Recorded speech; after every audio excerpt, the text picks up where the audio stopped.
Welcome to Mahaska County Conservation's Great Outdoors. I'm Laura DeCook, the naturalist for Mahaska County Conservation Board. Summer is starting to wind down and the fall season is quickly approaching. The usual fall events in nature are also starting to take place, such as leaves on the trees just starting to turn colors, the migrations of blue-winged teal ducks and monarch butterflies. Huge numbers of monarch butterflies from Canada and the states north of us will be flying through Mahaska County. This weekend, look in any field full of thistles, sunflowers, and goldenrod, and you will find them. The monarchs are feeding on nectar from these flowers to have energy to migrate to Mexico for the winter. Monarch butterflies cannot survive a long, cold winter. Instead, they winter in southern roosting areas. Driven by seasonal changes, monarchs west of the Rocky Mountains travel to southwest California coast. Monarchs from Iowa and the rest of the states found east of the Rocky Mountains fly farther south to the highlands in central Mexico.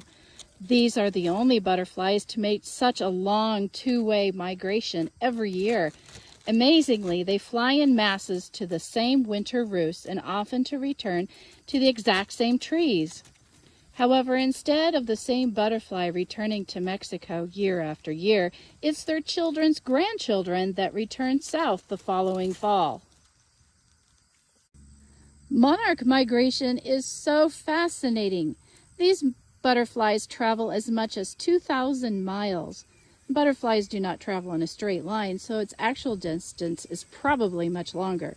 Another interesting monarch fact is that some hot air balloonists have reported seeing monarchs flying as high as 7,000 feet. If they catch the right wind currents and thermals during migration, they can really travel.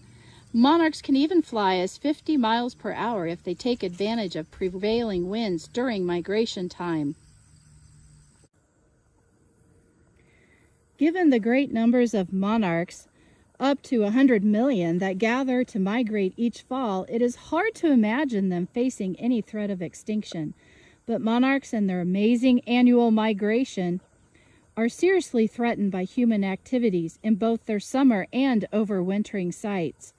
In the United States and Canada, monarchs are threatened by loss of habitat and loss of their host plant, the milkweed, such as the leaf you see here.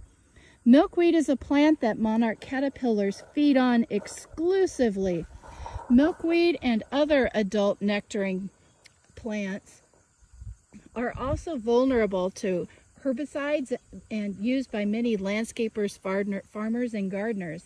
And monarchs themselves can be killed outright by many pesticides. Weather can also play a very large role in butterfly loss.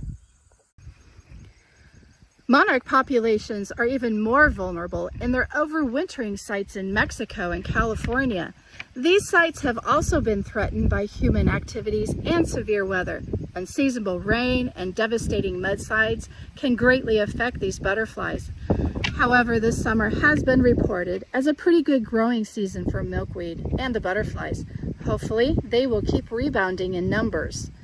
If you would like to see some monarch eggs and caterpillars and chrysalis and butterflies up close, then come out to the Environmental Learning Center. You can see them up close and personal right in the Discovery Lab. Well, thanks for joining me today in Mahaska County's Great Outdoors. We'll see you next week at the Russell Wildlife Area.